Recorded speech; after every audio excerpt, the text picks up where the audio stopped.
көз жоқты сөйтіп істеу керек пе? Істедің бе мойнымен істе, төрт адамды бірдей отырып сатшы. Барлығын айтуға мен міндеттімін, ештеңе жасыруға да өйтіп. Кім жасытты? Кім жасытты? Сені өлті деп біреу айтты ма? Біз айттық па Сұлтанды өлтіріп тастады деп біреуге? Айтшы. Я баласын өлті алдырып тастады деп айттық па? Жанданып кеткен бала болады деп мен солай айттым. Сіз білмейсіз толық ол отбасының несін.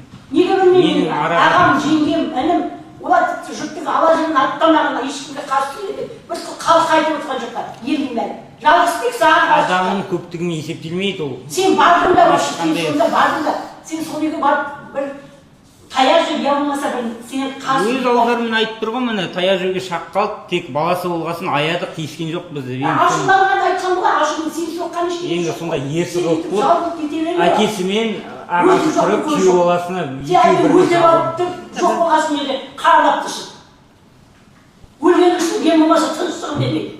Не адамсың сен? Онда ештеңе сөйлемей ақ қояйын. Дауыс көтермеңіз, дауыс көтермеңіз. Ашуға бермеңіз. Онда ештеңе айтпай ақ қояйын, иә. Жақсы онда. Үндемей не істеймін. Мен просто бар жағдайда ашық айтып кету. Өлген сіздерді қарап, көз жоқ. Оларды сөйлемейтін. Бүгін судья сот тергеуінің аяқталуға жақын екенін мәлімдеді. Сондай-ақ тараптарға сот тергеуіне қатысты барлық дәлелдемелер мен өтініштерін жауап берді. Сотталушыдан жауап алдық, сарапшы жауаптадық. Бейнежазбалардың барлығы түгелдей қаралды. Осы іс бойынша бізде ұзақ уақыт алған бейнежазбалар. Енді сот тергеуін толықтыру жөнінде өтініштеріңіз бар ма? Болса, қандай өтініштеріңіз бар? Ол сұрақ қойылып жатқан себебі сот тергеуін толықтыру жөнінде сіздер өтініш қоя аласыздар. Шақыртатын адамдарыңыз бар ма? Сотқа қоятын өтініштеріңіз бар ма?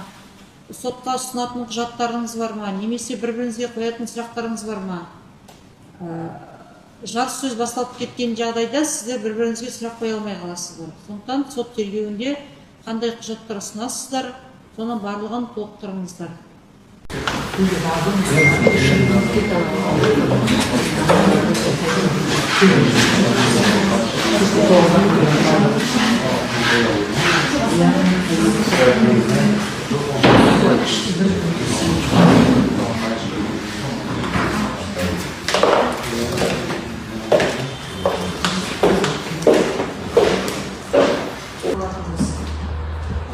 Электр жарығы қай уақытта беріледі білмеймін. Электр жарығы қай уақытта беріледі, процесті сол уақытта жалғастырамыз. Телефонда болыңыздар, хатшы сіздерге хабарласады жарыс келген кезде. Себебі ол қазір 1-2 сағаттың ішінде берілетін жарық емес деп хабарлады. Мүмкін түске дейін беріп жатса, түске дейін жалғастырамыз, болмаса түстен кейін жалғастырамыз. Электр жарығы болуына байланысты сот